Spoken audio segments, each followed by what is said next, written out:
नमस्कार मित्रों, स्वागत है आप सभी का। मित्रों, आज हमारा चर्चा का विषय रहेगा एक बहुत ही विचित्र ग्रह जिसका नाम सुन कर के ही लोग भयभीत हो जाते हैं। जी हाँ, बिल्कुल, मैं राहु के बारे में आज चर्चा करूँगा। राहु एक ऐसा ग्रह है जो छलावा ग्रह कहा जाता है, शैडो प्लैनेट कहा जाता है। उसका कारण यह है कि राहु को शैडो प्लैनेट इसलिए कहा गया है कि राहु के पास अपना शरीर नहीं है, अपना अस्तित्व नहीं है। और मित्रों, प्राय ये देखा गया है कि राहु से ग्रसित जब भी कोई समस्याएं आती हैं तो वो अचानक आती हैं, क्योंकि राहु अचानक होने वाली चीज़ों का कारक भी है। इसके साथ साथ राहु को विचित्र ग्रह की संज्ञा इसलिए भी मिली है कि राहु, आप सभी को पता होगा कि राहु ने जब समुद्र मंथन हुआ था तो अमृत का पान कर लिया था और वो अमर हो गए थे। तो राहु को इस वजह से भी बहुत ज़्यादा बल प्राप्त है। आज पहले आपको मैं कुछ राहु के कारक तत्व बताऊंगा और साथ साथ ये भी बताऊंगा कि आप राहु को कैसे जानें कि आपकी कुंडली में या आपके भाग्य में राहु कैसा कार्य कर रहा है, आपके जीवन में राहु कैसा कार्य कर रहा है, वो अच्छा का फल दे रहा है या ख़राब फल दे रहा है। इसको जानने के लिए कुछ नियम हैं। अगर आप इनको फॉलो करते हैं, इनको समझते हैं, तो आप निश्चित रूप से ये जान पाएंगे कि आपका राहु आपको कैसा फल दे रहा है। इसके साथ साथ ही आपको कुछ उपाय भी बताऊंगा। तो मित्रों, सबसे पहले राहु के कारक तत्व को समझने के लिए सबसे पहले आप राहु को समझें। राहु एक छाया ग्रह है जो दिखाई नहीं देता, जिसको महसूस नहीं कर सकते, जिसको पकड़ नहीं सकते, जिसके पास अपना शरीर नहीं है। राहु हमारे किन किन चीज़ों का कारक होता है, इसको ध्यान से समझिए। राहु हमारे घर की जो फॉल सीलिंग होती है, जो छत होती है, उसको इंडिकेट करता है। राहु हमारे घर के टॉयलेट्स जो हैं उनको इंडिकेट करता है। राहु जहाँ पर हम लोग डस्टबिन रखते हैं या कूड़ा इत्यादि डालते हैं उसको इंडिकेट करता है। राहु हमारी झाड़ू रखने की जगह या जो भी कोई वाइपर हो गया या सफाई से रिलेटेड चीज़ें हैं वो जहाँ हम प्लेस करते हैं अपने घर में, वो जगह भी राहु की है।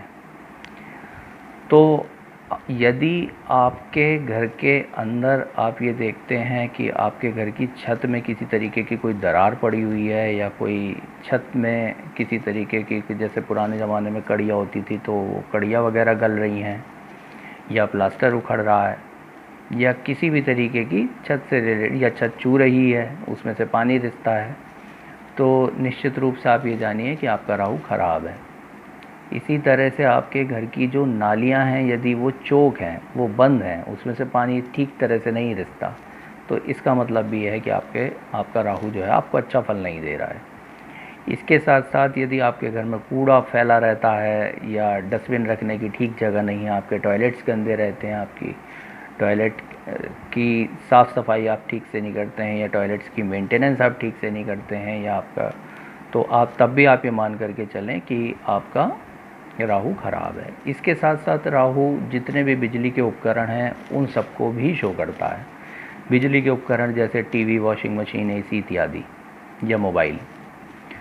अगर आपके यहाँ ऐसी कोई भी चीज़ है और वो ख़राब है तो इसका मतलब ये है, और काफ़ी समय से ख़राब पड़ी है या बहुत सारी मात्रा में वो है, तो इसका मतलब आपका राहु ख़राब है। इसके साथ साथ राहु मित्रों प्रदर्शित करती है हमारी घड़ियों को, वॉचेस को। तो चाहे वो रिस्ट वॉच है या वो वॉल क्लॉक है, अगर वो बंद पड़ी हैं हमारे यहाँ, जैसे अधिकांश हम देखते हैं कि लोग उसको ध्यान नहीं देते कि अगर कोई पुरानी घड़ी है तो उसको ठीक ना करा करके वो ऐसी ही रखी रहती है और दूसरी घड़ियाँ इस्तेमाल करते रहते हैं। तो अगर आपका समय रुक गया तो भी राहु खराब है, इसलिए घड़ी को भी राहु का कारक माना गया है। इसके साथ साथ आपके परिवार में या आपके घर में कोई ऐसी समस्या आती है जो अकस्मात आती है, जैसे अकस्मात किसी एक्सीडेंट की खबर आती है, या किसी तरीके की कोई दुर्घटना, या कोई किसी तरीके का कोई टैक्स इम्पोज आपके ऊपर हो जाता है कि बिजली का बिल ज़्यादा आ गया एकदम से, या कोई और टैक्स आपके ऊपर एक अचानक से आ गया जिसके बारे में आपको नहीं पता था या आपने सोचा भी नहीं था, तो वो भी राहु है। तो इन सारे कारकों को देख करके हम ये पता लगा सकते हैं कि आपका राहु कैसा चल रहा है। इसके अलावा भी मित्रों राहु के और बहुत सारे कारक हैं। जैसे राहु को एक आप अगर पॉजिटिवली लें तो राहु को आविष्कारिक बुद्धि का कारक माना गया है। देखिए, बुद्धि का कारक वैसे ज्योतिष शास्त्र में बुध को कहा गया है, लेकिन वो बुद्धि है जो एक औसतन बुद्धि होती है, जो हर एक व्यक्ति के पास होती है। लेकिन आविष्कारिक बुद्धि उसको कहा जाता है जो न्यूटन के पास थी, या जो आविष्कार करने वाले लोग कि अचानक जिनको कि एक बहुत बड़ा आइडिया आया और उन्होंने उस आइडिया पे वर्क करा और वो बहुत बड़े हो गए। तो वो जो आविष्कारिक बुद्धि है, जो चमत्कारिक बुद्धि है, वो राहु की देन है।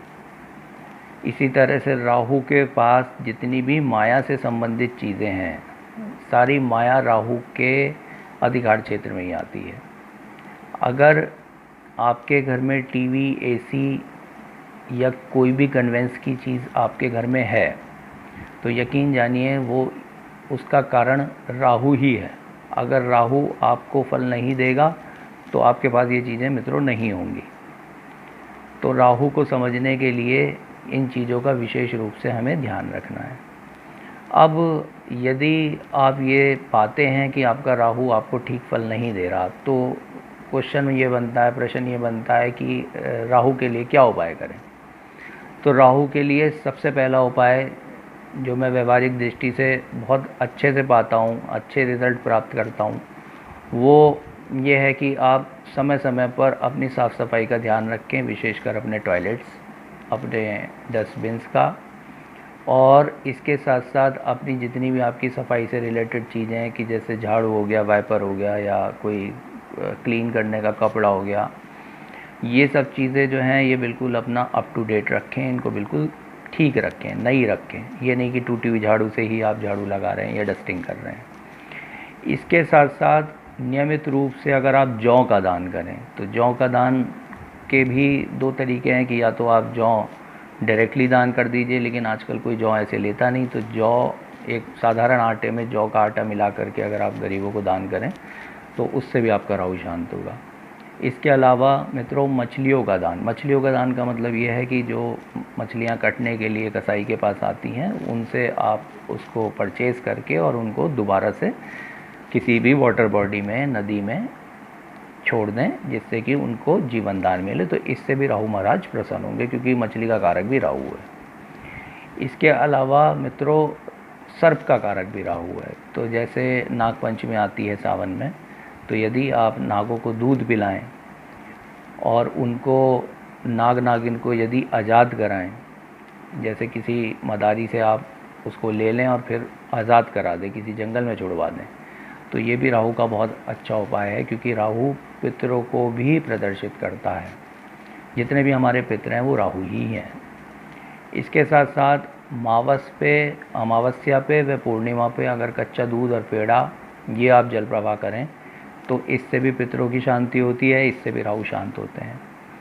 पूजा पाठ अगर यदि कर सकते हैं तो रुद्राभिषेक करें। शिवलिंग पे होने वाला रुद्राभिषेक से भी राहु महाराज शांत होते हैं।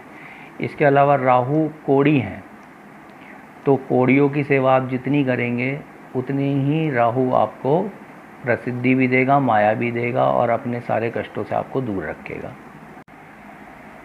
मित्रों, आशा करता हूँ ये वीडियो आपको पसंद आई होगी, और राहु से संबंधित जो भ्रम है या जो जानकारी आपको अभी तक नहीं पता थी, वो जानकारी आपको प्राप्त हुई होगी। इस वीडियो को देखने के लिए आपका धन्यवाद। नमस्कार।